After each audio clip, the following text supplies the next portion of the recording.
안녕하세요. 네, 3교 시간이었습니다. 조금 도움이 되셨는지 모르겠어요.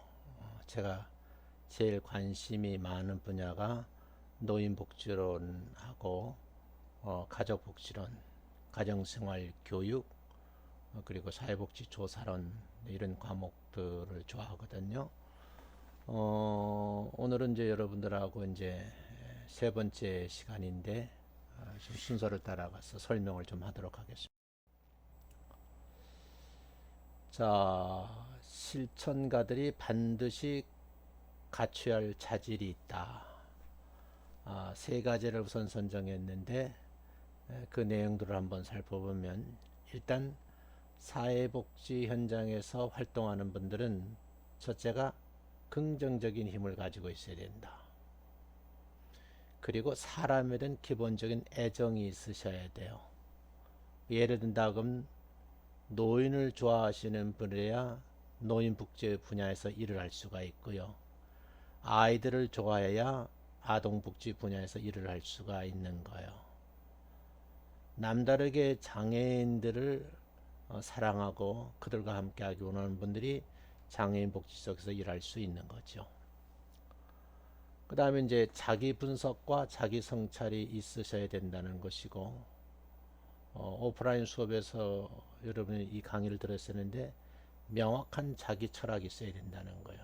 수업 첫 시간에 이야기하거든요. 그런가 하면 적극성과 공감 능력이 좀 뛰어나야 되고 타인에 대한 존중감이 있으셔야 돼요. 말을 많이 하기보다는 남의 말을 이렇게 잘 들을 수 있는 이 경청의 기술을 갖추고 있으셔야 되고, 상대방의 입장에 수용할 줄 알아야 되고요. 매사의 모든 일이 성실해야 된다는 거죠. 특별히 상대방에 대한 편견을 갖지 않는 것이 대단히 중요하고요. 당사자의 삶에 대해서 궁금해하는 그런 태도를 지향하면서 당사자와 같이 어떤 해결 방법을 찾아가려고 하는 그런 이제 노력이 있으셔야 된다는 거죠.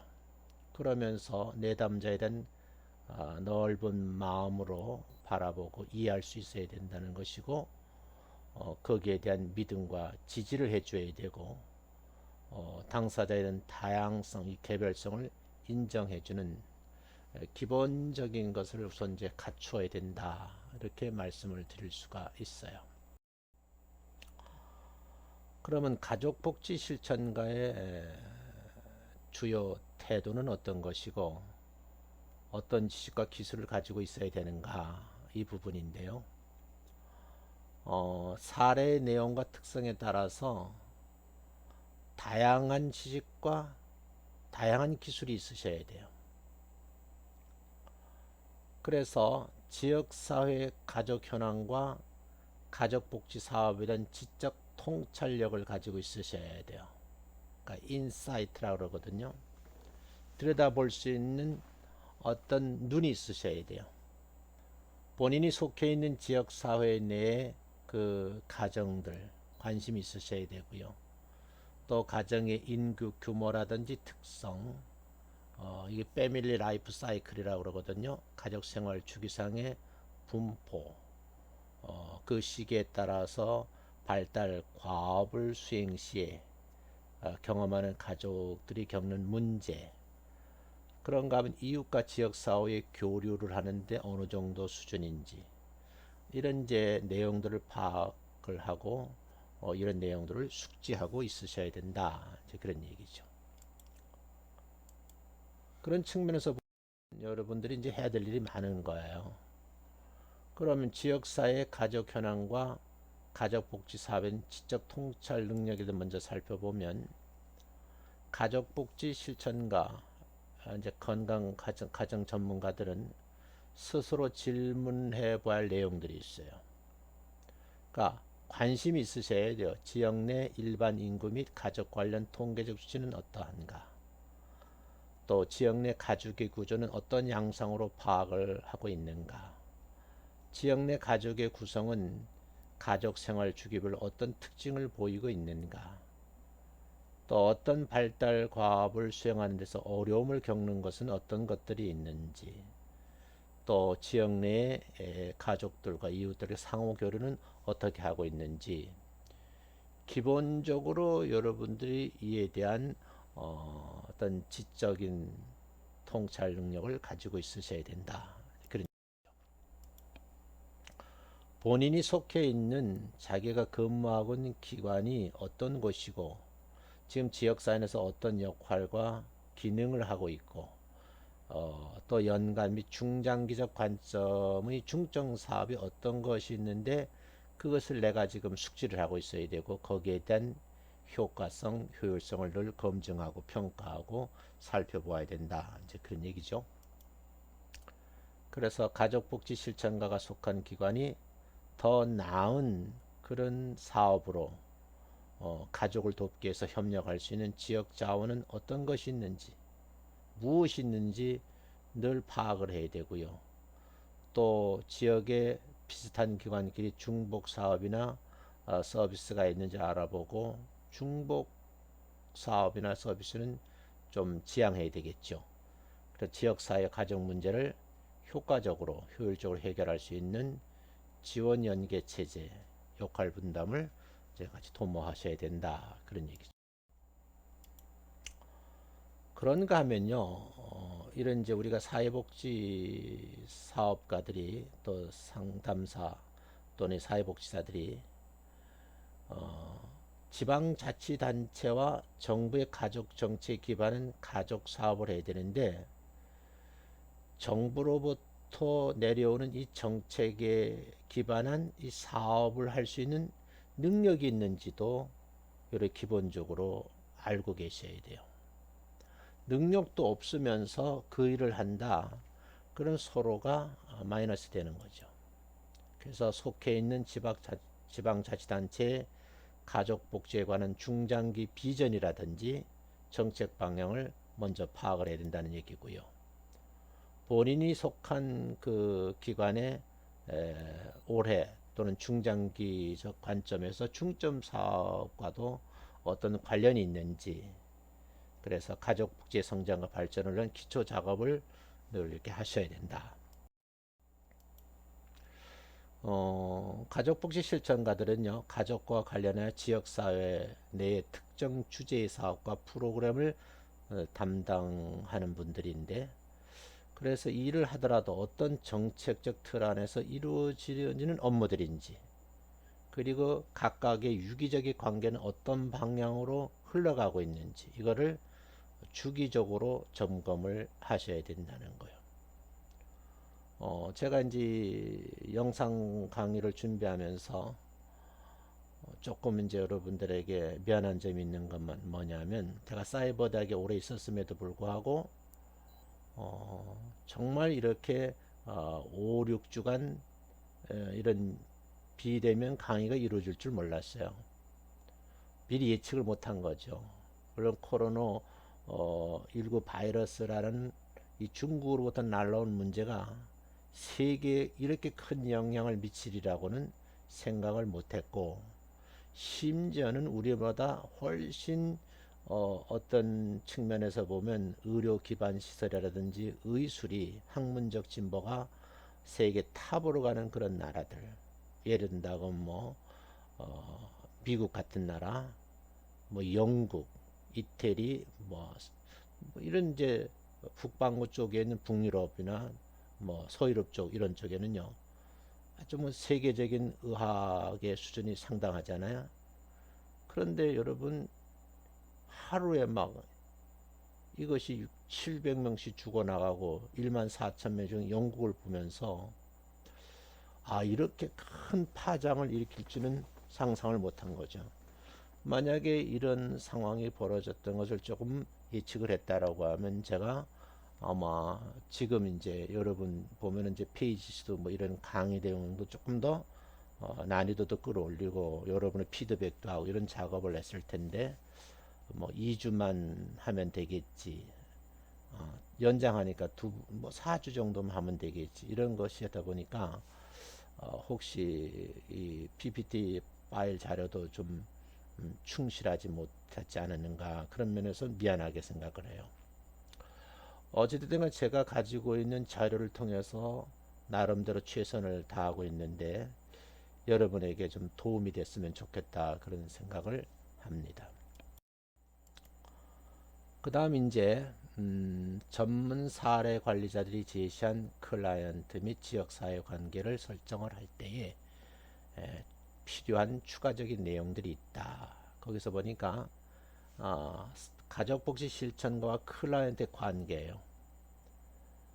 사회복지사 실천가가 하는 과정이 클라이언트에게 부정적인 영향을 미치지 않을까 하는 두려움을 갖는 분인데 떨쳐버려야 된다는 거예요. 그 예를 들어놨거든. 원투 당사자 입장에서 사라지지 않을까, 클라이언트 의견이 충분히 반영되지 않은 채 진행되지는 않을까, 너무 걱정을 하는 거죠. 클라이언트나 이해 당사자에게 거절당했을 때도 그것을 이겨낼 수 있는 마음가짐으로 준비되어 있는가, 도움의 기회를 클라이언트에 준 것으로 이해하고 받아들여야 된다는 거죠.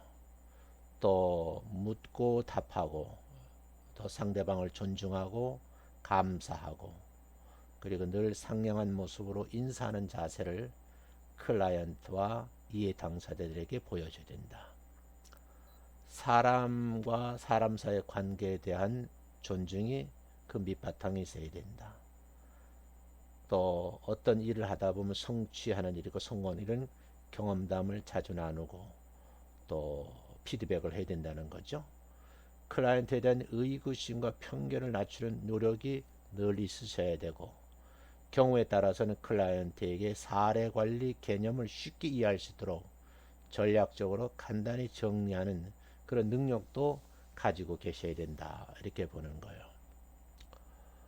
제가 이 강의를 하면서 가장 걱정되는 것이, 이제 학부에서 사회복지나 상담학을 공부하신 분들은 괜찮은데 타 학문을 전공하신 분들이 이거 이제 비대면 수업을 하다 보니까 충분하게 이걸 이해가 안 될까봐 그게 좀 걱정이 되거든요.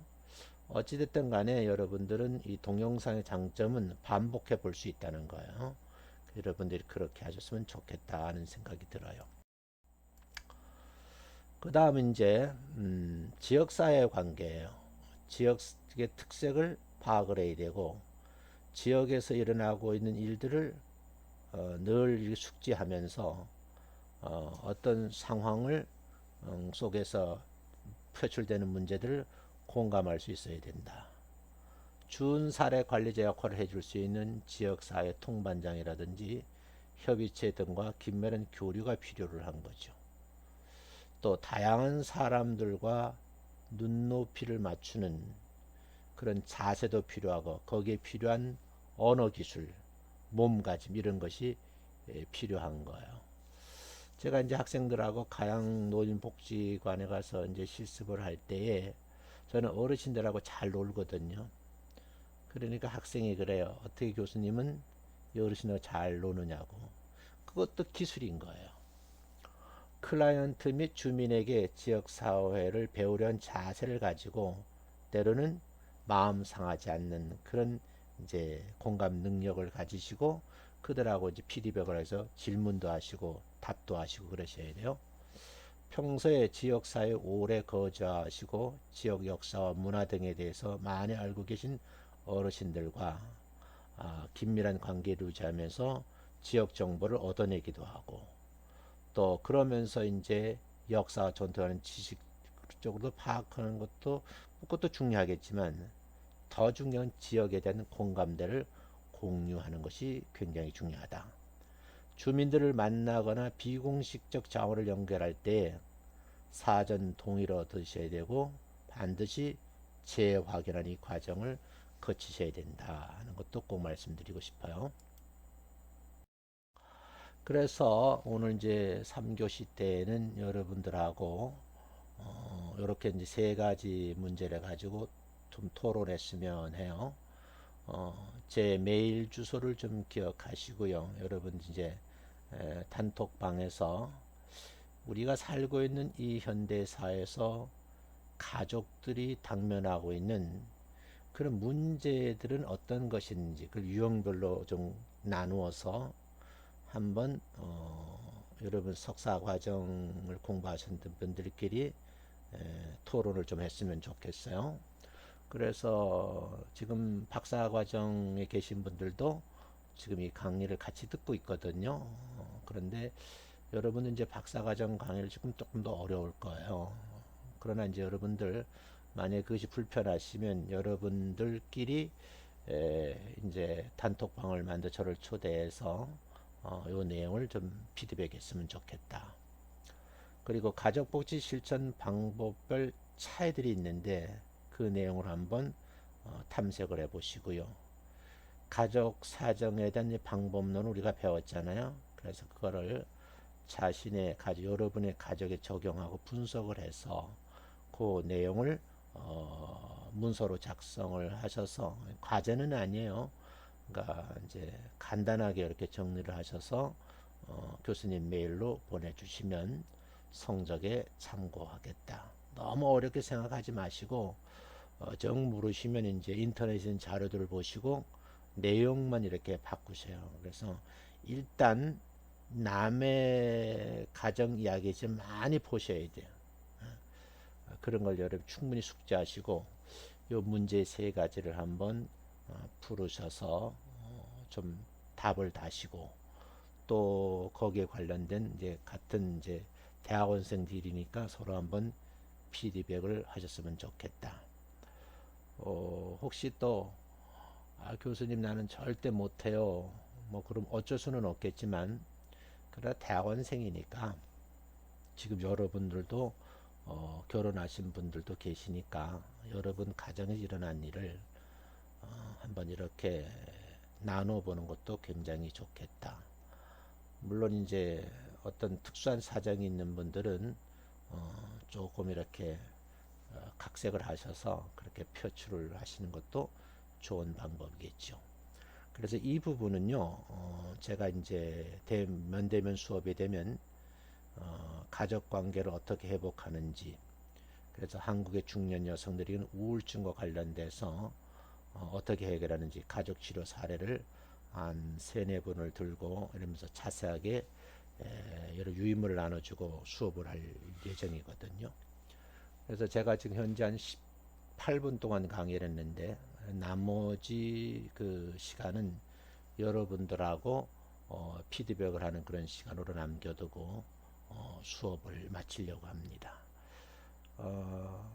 교수님 그냥 편안하게 안 하면 안 돼요 라고 할 수는 있지만 그런 여러분들이 이제 학교 오고 가는 많은 시간들 있잖아요. 그 시간을 좀 할애한다 그런 측면에서 교수님이 가장 중요시하는 부분들이니까 이 부분을 한번 토론도 해보고 또 자기의 생각을 정리를 하셔서 교수님한테 이렇게 좀 메일로 보내주시면 참고하고 그렇게 하겠습니다.